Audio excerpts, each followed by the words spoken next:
बेखौफ बच्चा रहा था, किसी का डर नहीं था मुझे। और देखो डर तब नहीं होता या तो आप बहुत ब्रिलियंट हो या बहुत बेकार, तो समझ सकते हो मैं सेकंड कैटेगरी वाला था। हाँ मुझे पता था यार किस्मत में होगा तो पास हो जाऊंगा, नहीं तो छोड़ दे। और बचपन से ही सोच लिया था ये कागज के टुकड़े मेरा भविष्य तय नहीं कर सकते, मेरा भविष्य मेरा तकदीर मेरे हाथों में, मैं खुद बना लूंगा। अब वो डायलॉग सूट कर रहा है क्योंकि जिंदगी में थोड़ा बहुत कुछ अजीब कर लिया है, नहीं तो पहले भटक ही रहे थे।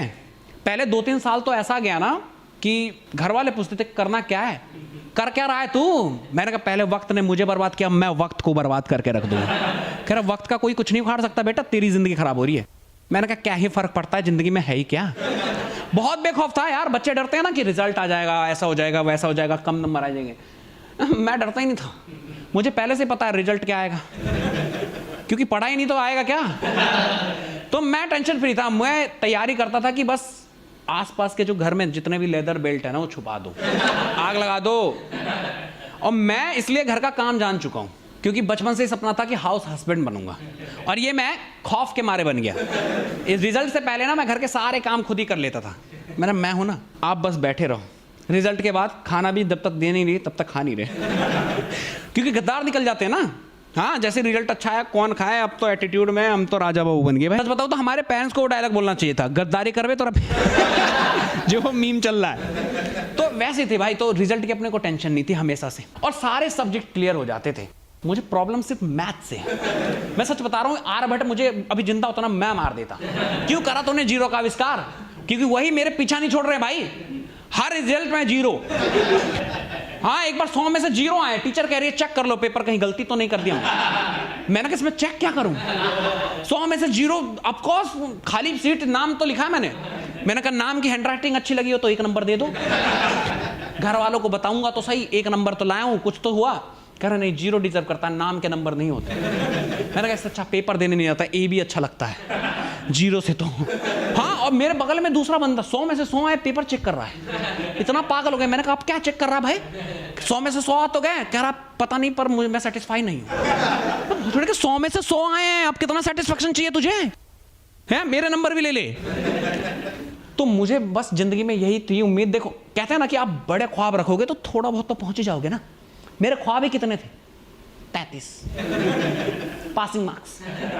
मैं 33 आ जाए जिंदगी में कुछ चाहिए नहीं, मैं देख लूंगा। अब 33 की लालच में पढ़ रहा हूं, मैं जिंदगी बिता रहा हूं, मैं चीटिंग भी कर रहा हूं, तो 33 मार्क्स का होते ही रिलैक्स टॉप कर जाऊंगा। और 50 का कर दूं ना, उस दिन तो मैं कोहराम मचा देता था। हाँ टीचर भी कह रही क्या हो गया इसे, मैंने कहा 50 का पेल दिया है बहन। आसपास देखना नहीं चाहिए कोई, ये बड़ी बिल्डिंग है ना, खरीदने वाला हूं। और देखो मैं बाकियों में तो जैसे तैसे पास हो ही जाता था, मैथ बड़ा पंगा देता यार, ये तो ऊपर से जा रहा है, क्वेश्चन लिख दिया वहां प्रूव इक्वल टू व्हाट, मैं सेम क्वेश्चन लिख के प्रूफ लिख देता था, इतना ही आता था मुझे। और मैथ के 2-2 ट्यूशन पढ़ा रहे घर वाले कि पढ़ ले, जिंदगी नर्क कर दिया भाई मैथ ने। डेली पढ़ने जा रहा हूं फिर भी समझ नहीं आ रहा, ऊपर से जा रहा है सब कुछ। मैथ और एक्स ने ना मेरी जिंदगी खराब कर रखी है, सच बता रहा हूं। इनका मकसद यही था कि तुझे बर्बाद कर देंगे। तो खुश कैसे है चूतिए, तेरी जिंदगी का अल्फा बीटा गामा सब तोड़ के रख देंगे। हाँ इनको जितना समझने की कोशिश करो उतना उलझते जा रहे हैं। हाँ मैं एक बार दिमाग लगाया मैथ में, मेरा दिमाग सर में दर्द हो गया भाई। मेरे घर वाले कह रहे दवाई खा ले, बहुत मेहनत कर ली तूने, जो चीज है नहीं उस पर जोड़ डालेगा तो दर्द ही होगा। मैंने कहा ऐसे मत बोलो यार, मतलब मैंने कोशिश की थी। वहीं अभी एक्स को देख लो, जितना समझने की कोशिश की उतनी दूर चली गई। उसने बोला कि शक बहुत करते हो, तो मैंने छोड़ दिया उसे। मैंने कहा जा जी ले अपनी जिंदगी। कह रही इतना भी नहीं था, अब तो प्यार ही नहीं है तुम्हें।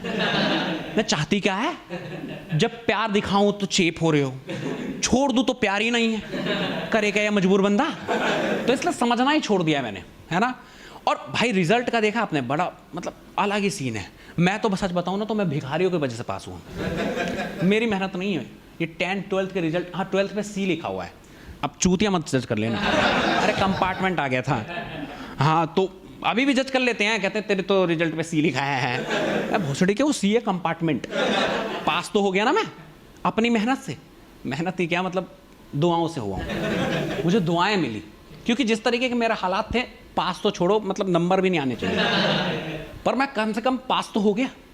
तो मुझसे लोग जो छोटे बच्चे आजकल के सजेशन लेते कि भैया क्या करें कि मतलब पास वास हो जाए। मैंने कहा भिखारियों को पैसा वैसा दिया करो, इन्होंने भिखारियों को खूब पैसा दिया, पढ़ाई नहीं की, फेल हो गए। हाँ, रो रहे, कह रहे भैया आपने कहा था, मैंने तो सब कुछ दे दिया। मैंने कहा भिखारी अब साले सेल्फिश हो गए ना, उनको भी पता लग गया दिस इज बिजनेस। ये चूतियों के लिए दुआ किया, पास हो गया, तो अगले साल कौन देगा? इनको फेल करो, नेक्स्ट ईयर फिर आएंगे। ये खौफ ही ऐसा है। तो भिखारी खुद समझदार है भाई, वो 20-30 रुपए में अपनी किस्मत नहीं बदल पा रहे, तुम्हारी क्या बदल देंगे? कह रहा रोजी रोटी चल रही है, बेकार में भी दुआ नहीं करने इनके लिए। लेकिन यार देखो, लोगों को ना प्रॉब्लम, हमें प्रॉब्लम अपने रिजल्ट से नहीं है। मैं कह रहा हूं मैं फेल हो गया, ठीक है, 1 साल में रिपीट कर लूंगा। आसपास के रिश्तेदारों को बहुत प्रॉब्लम है, सीधा कॉल लगा देंगे, अरे क्या रिजल्ट आया है? उनको सब पता होता है कौन बोर्ड एग्जाम में बैठा हुआ है। वहां पंगा हो जाता है, वहां फिर माँ बाप को टेंशन हो जाती है। और वो एग्जाम्पल ऐसे रखते, पता वो जो था, अरे वही जो तेरे साथ पढ़ता था, उसकी बेटी ने तो 99% स्कोर कर दिया है। अरे सुबह से गांव में बहन जो मीडिया दौड़ रही है। उसके बाद जो हमारा कुटापा चढ़ता है ना, पूछो मत, पूरे टाइम बिठा के न्यूज दिखा रहे होते हैं, ये देख। और न्यूज रिपोर्टर भी अलग ही है भाई, वो एक से एक भज गरीब, जिसके घर में कुछ भी नहीं है खाने के लिए, मतलब रोटी तक नहीं है, वहां के टॉपर को निकाल के लाएंगे। उसके बाप से पूछ रहे हैं कि आप क्या करते थे? कहता किसान हूं मैं। आपके बेटे ने तो जिंदगी बदल दी। उसके बाद वो जिंदगी में दोबारा नहीं देखा। 12th से किसी की जिंदगी बदली है? उसके बाद ही तो मेन पढ़ाई है। उसके पास पैसा नहीं है, बहनचोद जमीन बेच के पढ़ेगा और बाद में नौकरी के लिए भटकेगा कॉल सेंटर में, hello hi can I help you. यही चल रहा भाई। बीटेक वाला कॉलिंग कर रहा है, बीकॉम करके कंस्ट्रक्शन कर रहे हैं, कुछ भी चल रहा है भाई। तो यहां कुछ भी उलटफेर हो रहा है, तो उसके बाद नहीं देखते। लेकिन उस समय तो मेन चीज वही है ना, हमारे माँ बाप देख, गरीब का बच्चा टॉप कर गया। मैंने कहा गरीब पैसे से गरीब था, दिमाग से तो ठीक ही था ना उसका बच्चा, है? इसमें गरीबी जैसी क्या चीज आ गई? और गरीब के बच्चे ने टॉप कर ली, इसमें कौन सी बड़ी बात है? मैं गरीब होता मैं टॉप कर लेता, तुम बन जाओ गरीब, अगले साल देखो टॉप ही है। कह रहे हम नहीं बन रहे गरीब। अरे यार देखो, उनके पास करने के लिए है क्या? बेचारे के पास एंटरटेनमेंट के नाम पे कुछ भी नहीं है ना? गर्लफ्रेंड नहीं है, मोबाइल फोन नहीं है, लैपटॉप नहीं है, टीवी नहीं है, बस बचा खुचा एक बुक दे दिया। अब वो बार बार घूम घाम के आते हैं, बुक पलट लेते हैं, कह रहे यही कर लेते हैं, है क्या करने को? हम पे देखो, गर्लफ्रेंड को टाइम दो, गर्लफ्रेंड की फ्रेंड भी लाइन मार रही है। उसके बाद रिश्तेदार आके कुछ ना कुछ गिफ्ट कर दे रहे। भाई हम बोल रहे हैं, कह रहे बेटा तुम खेलो। वही रिश्तेदार जो फोन करके पूछते क्या हुआ रिजल्ट, भोसड़ी के तेरा होवरबोर्ड चला रहा था मैं पूरे दिन, एग्जाम के टाइम पे तू पूछ रहा है होवरबोर्ड चलाना सीख गया, आऊंगा तो देखूंगा। मैं जो होवरबोर्ड गिफ्ट करके चला गया, मैं एग्जाम प्रिपरेशन की जगह उसको सीख रहा हूं भाई, घुटने टूट गए वो अलग।